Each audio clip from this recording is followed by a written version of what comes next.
আসসালামু আলাইকুম। সবাইকে শুভেচ্ছা জানাচ্ছি। মাসুম মাহবুব দেখছেন ওপেন দ্য ইউটিউব চ্যানেল এবং মাসুম মাহবুব ফেসবুক পেজ। পৃথিবীর যে প্রান্ত থেকে যারা দেখছেন সবার জন্য শুভকামনা, ভালোবাসা। দর্শক, আন্তর্জাতিক বিশ্বের বেশ কিছু গুরুত্বপূর্ণ খবর দিতে চাই। একদিকে ইরান এবং আমেরিকার মধ্যে নেপথ্যের খেলা চলছে। পাশাপাশি সৌদি আরব, তুরস্ক, পাকিস্তান তারা যৌথ সামরিক জোট গঠন করে কোন দেশটিকে আসলে থ্রেট দিতে চাইছে?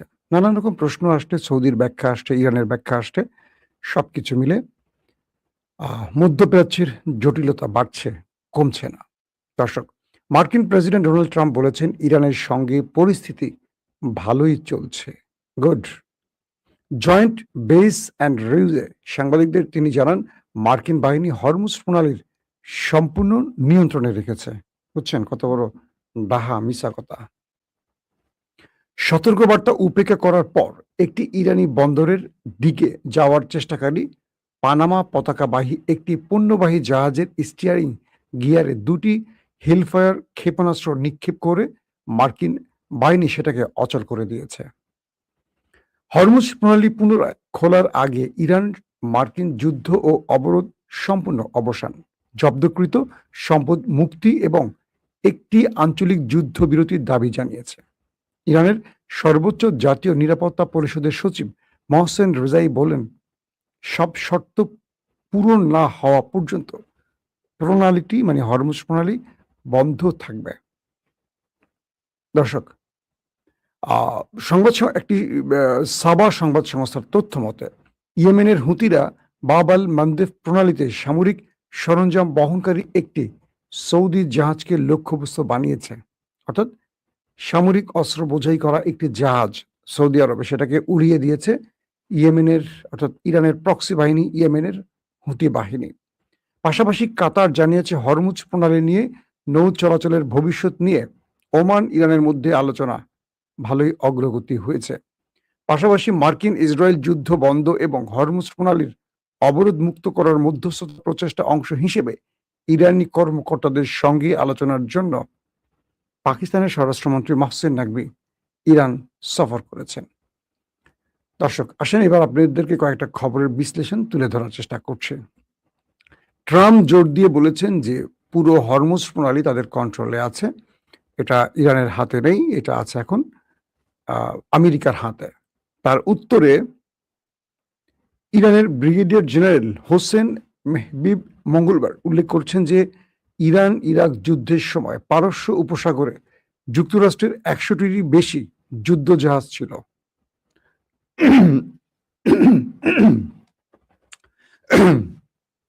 অর্থাৎ আমেরিকা যখন বলছিল যে তারা পুরো হরমুজ কন্ট্রোলে রেখেছে এবং নেপথ্যে ইরানের বিরুদ্ধে একটা বড় যুদ্ধের জন্য প্রস্তুতি নিচ্ছিল আমেরিকা, তখন ইরান বলছে যে পারস্য উপসাগরে যুক্তরাষ্ট্রের প্রায় ১০০টির বেশি যুদ্ধ জাহাজ ছিল এবং ৪০ দিনের যুদ্ধ শেষ আগে এবং এই অঞ্চলে ৩০ থেকে ৪০টি যুদ্ধ জাহাজ ছিল। ওয়াশিংটন এখন পারস্য উপসাগরের কোনো ওয়াশিংটনের এখন আর পারস্য উপসাগরে কোনো যুদ্ধ জাহাজ নেই। মানে ইরান তাদের সবগুলোকে ধাবড়িয়ে এলাকা ছাড়া করেছে। মেহবিব বলছেন, যুক্তরাষ্ট্র যুদ্ধের পরিণতি নিজেদের ভূখণ্ড থেকে দূরে রাখতে চাইলেও যুদ্ধ চলাকালীন ইরানের প্রতিক্রিয়া সংঘাতের দায়ভার পুনরায় প্রতিপক্ষের উপর চাপিয়ে দিয়েছে। তিনি বলেন, ইরানের সাউথ পার্স, আপনারা জানেন যে মানে ইরানের যে কয়েকটা মানে তেল গ্যাস ক্ষেত্রে অ্যাটাক করেছে, তার মধ্যে উল্লেখযোগ্য একটি হলো ইরানের সাউথ পার্স গ্যাস ক্ষেত্র এবং আসালুহ জ্বালানি কেন্দ্র। মার্কিন হামলার পর ইরান, যুক্তরাষ্ট্র ও ইসরায়েল তাদের মিত্রদের সাথে যুক্ত হয়ে যে লড়াইটা শুরু হয় এবং সেখানে দূরপাল্লার ক্ষেপণাস্ত্রের মাধ্যমে ইরান আমেরিকাকে যে জবাবটি দিয়েছিল, তার পরপরই ক্রমান্বয়ে এই অঞ্চল থেকে আমেরিকা পালাতে শুরু করে। দর্শক, ট্রাম্প কি বলছিলেন তার বিষয়টি একটু আমরা উল্লেখ করি, তারপর আরেকটু আলোচনায় আসতে চাই। মার্কিন প্রেসিডেন্ট ডোনাল্ড ট্রাম্প বলছেন যে ইরানকে তিনি বিশ্বাস করেন না এবং দাবি করেছেন যে হরমুজ প্রণালীর উপর বর্তমান যুক্তরাষ্ট্রের সম্পূর্ণ নিয়ন্ত্রণ রয়েছে। আমি ইরানকে বিশ্বাস করি না, ট্রাম্প বলছেন। আপনি বলছেন আমি ইরানকে বিশ্বাস করি, আমি সেই ব্যক্তি যে ইরানকে বিশ্বাস করার কথা ভাবতেও পারি না। ওরে ট্রাম্প কাকু রে! তাই তিনি বলছেন তারা আমার সাথে অনবরত মিথ্যা বলছে। আমাকে সিনেমার দিলদার বানিয়ে ফেলেছে। এই কথাটা বলে না, এই কথাটা আমি বললাম আরকি। আমাকে সিনেমার দিলদার বানিয়ে ফেলেছে। আমি মার্কিন যুক্তরাষ্ট্রের প্রেসিডেন্ট, তারা আমার সাথে মিথ্যা বলে আমাকে ধোঁকা দিচ্ছে। আমাকে ক্ষমতা থেকে সরাবার জন্য প্ল্যান করছে, এরকম কিছু আরকি। এই মুহূর্তে হরমুজ প্রণালীর উপর আমাদের পূর্ণ নিয়ন্ত্রণ রয়েছে, ট্রাম্প বলছেন। তাদের কোনো নিয়ন্ত্রণ নেই। পূর্ণ নিয়ন্ত্রণ আমাদের, এটা আমাদের মালিকানাধীন। তিনি বলছেন এটা নাকি তাদের মালিকানাধীন হরমুজ প্রণালী, বুঝছেন? আমার ট্রাম্পের জন্য মাঝে, মাঝে ভালো লাগে যে এই একটা লোক না থাকলে আমরা এত বিনোদিত হতাম কি করে, বলেন আপনারা? এদিকে ইরান পুরো হরমুজ প্রণালী শুধু কন্ট্রোলে রাখে নাই, এখন পর্যন্ত এখান দিয়ে কোনো জাহাজ চলাচল করতে দিচ্ছে না ইরান। আর আমেরিকা স্বপ্নে বলতেছে তাদের কন্ট্রোলে। ইরান কি বলছে দেখেন, সর্বোচ্চ জাতীয় নিরাপত্তা পরিষদ এসএনএসি এসএনএসসি নবযুক্ত প্রধান মহসেন রেজাই তেহরানে নিযুক্ত চীনা রাষ্ট্রদূত জং পিয়ং এর সঙ্গে বৈঠক করেছেন। সে সময় যুক্তরাষ্ট্রকে উদ্দেশ্য করে বলেন, যুক্তরাষ্ট্রকে অবশ্যই ইরান ও তার আঞ্চলিক মিত্রদের বিরুদ্ধে যুদ্ধ বন্ধ করতে হবে এবং হরমুজ প্রণালী সম্পূর্ণরূপে পুনরায় খোলার জন্য ইরানের আটকে থাকা তহবিল ছেড়ে দিতে হবে। যতদিন না যুক্তরাষ্ট্র তার আচরণ পরিবর্তন করে, ইরান শর্ত মেনে নিচ্ছে না এবং ইরানের শর্ত মেনে নিচ্ছে, ততদিন হরমুজ প্রণালী পুনরায় খোলা হবে না। একদম সাফ জানিয়ে দিয়েছেন তিনি সাম্প্রতিক সময় নতুন দায়িত্বে বসেছেন। দর্শক, এই হলো আজকের কয়েকটি গুরুত্বপূর্ণ আমরা আংশিক আপনাদের জানালাম। আসেন কি হচ্ছে। ইরান এই মুহূর্তে হরমুজ প্রণালী বন্ধ করে দিয়ে তাদের মূল খেলাটা খেলছে এবং আমেরিকা যত দাবি করুক, আসলে হরমুজ প্রণালী পুরোটাই ইরানের দখলে আছে এবং যখনই হরমুজ প্রণালী দিয়ে কোনো যাতায়াত হয় ইরানের অনুমতি ছাড়া, সঙ্গে সঙ্গে ইরান সেখানে হামলা করছে এবং আমেরিকা এখানে কোনোভাবেই তার কন্ট্রোল নিতে পারছে না। হ্যাঁ, আমেরিকাও চেষ্টা করছে ইরানের জাহাজকে টার্গেট করতে, এটা সত্য কথা। এবং যখনই এই চিন্তাটা ইরানের বিরুদ্ধে আমেরিকা করছে, তখন অটোমেটিক দেখা যায় যে ইরান আমেরিকার জাহাজকে আবার টার্গেট করে বসছে। এরই মধ্যে আরো কিছু খবর আসছে এরকম যে সৌদি আরবে এ পর্যন্ত ইয়েমেনের হামলায় শতাধিক সেনা প্রাণ হারিয়েছে। মধ্যপ্রাচ্যের বেশ কিছু আউটলেট বলছে, প্রথম যে রিপোর্টটিতে এসছে সেখানে বলা হয়েছে তাদের ৩০ জন সেনা প্রাণ হারিয়েছে এবং ৫০ জন আহত হয়েছে।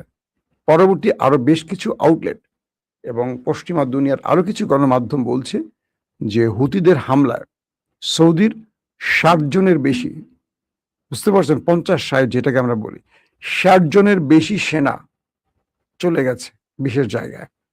এবং আরো কিছু আউটলেট বলছে যে হামলার ধারাবাহিক হামলায় তাদের প্রায় শতাধিক সেনা হতাহত হয়েছে। পাশাপাশি তাদের তেল ক্ষেত্রগুলো জ্বালিয়ে দেওয়া হয়েছে, আরামকো থেকে শুরু করে, এবং তাদের গুরুত্বপূর্ণ পানি শোধনাগার থেকে শুরু করে তাদের আরো যে গুরুত্বপূর্ণ স্ট্রাকচারগুলো আছে সেখানে হুতিদের হামলায়, তাদের জাহাজে হুতিদের হামলায়, তাদের অস্ত্রের জাহাজে, তেলের জাহাজে হুতিদের হামলায় ব্যাপক ক্ষয়ক্ষতি হয়েছে। বিষয়টা কি আসলে? যে সৌদি আরব শান্ত ছিল, যে সৌদি আরব ইরানের সাথে কোনো বিরোধে যাচ্ছিল না, হঠাৎ করে তারাই কাজটা করলো কখন?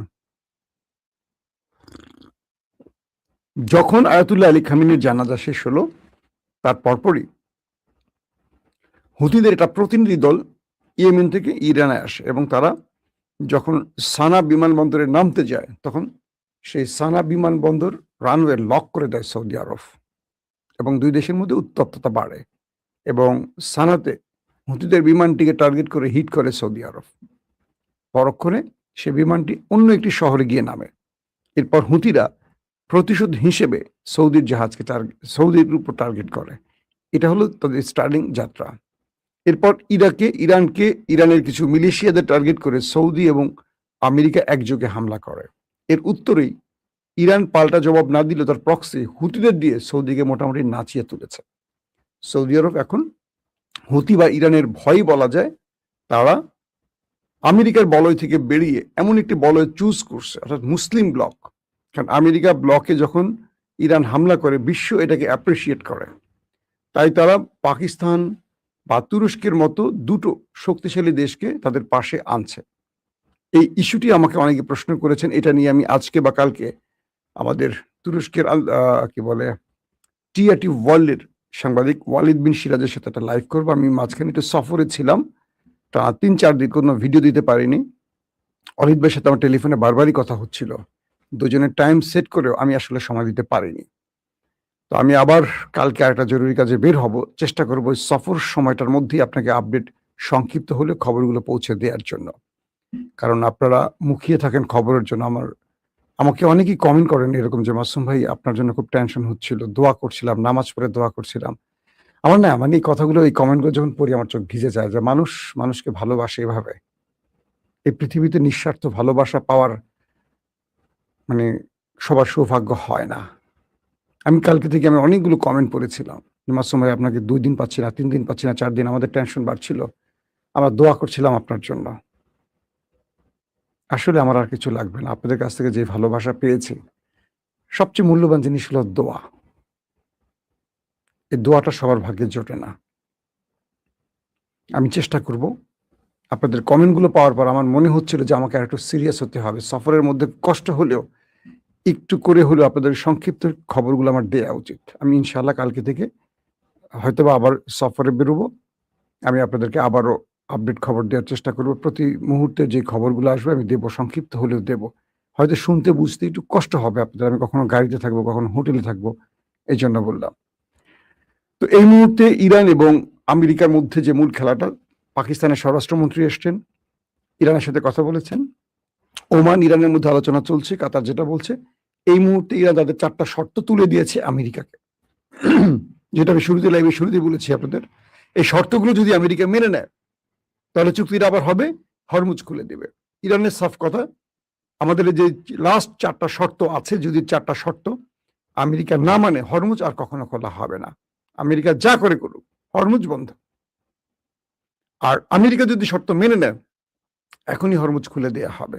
তো এখন পর্দার আড়ালে ট্রাম্পের বক্তব্য অনুসারে যেটা বুঝলাম, ট্রাম্প নিজেই বলছেন ইরানের সাথে আমাদের আলোচনা ভালোই চলছে।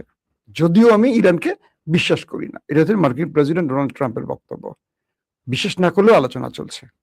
তো আশা রাখি একটা ভালো রেজাল্ট আসবে। দর্শক, আমি চাইবো নেক্সট ভিডিওতে দুপুরের যে বা বিকেলে আরেকটা ভিডিও লাইভ করতে, সেখানে বাংলাদেশের ইস্যুগুলো নিয়ে আসবো। যারা বাংলাদেশের খবর জানতে চান তাদেরকে অগ্রিম বলে রাখলাম। আজকে বিকেল নাগাদ আমি আরেকটা লাইভে আসার চেষ্টা করব, সেখানে বাংলাদেশের প্রসঙ্গ আমি রাখবো। তো এখনকার মতো বিদায় নিতে চাই। আমি দেখতে পাচ্ছি আপনারা যারা যারা কমেন্ট করছেন। কক্সবাজার থেকে এক ভাই কমেন্ট করছেন, নোমান ভাই, মিলন ভাই আমার জন্য আপনাকে ভালোবাসি, আপনি নিরপেক্ষ সংবাদ দেন। ধন্যবাদ ভাই। আমি আপনাদের সবার নাম বলতে পারছি না। ইনশাআল্লাহ দোয়া করবেন। আল্লাহ হাফেজ।